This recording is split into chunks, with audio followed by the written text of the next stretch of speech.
Сіздер ме қымбатты көрермендер, каналымызға қош келдіңіздер.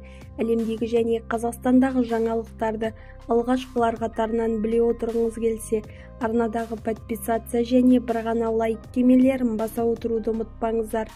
Ал ендеше бастадым. Қазақстандықтар зейнет жасын 55 жасқа дейін төмендету туралы петиция жариялады. 14 маусымда жарияланған құжатқа небәрі 6,7 мың қол жиналып, еңбек және халықты әлеуметтік қорғау министрлігіне жолданған.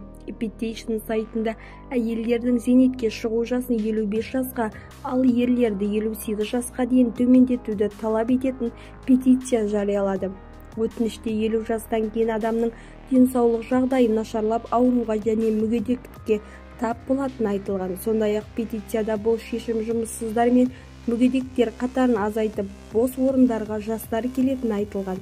Қазақстан ресурстарға бай және дұрыс басқару арқылы бүкіл халықты лайықты өмірмен қамтамасыз етуге болады. Қазақстандықтар зейнеткерлік жас ерлер мен әйелдер үшін 63 жас, Моңғолия, Қытай, Өзбекстан, Қырғызстан және Ресейге қарағанда айтарлықтай жоғары делінген петицияда.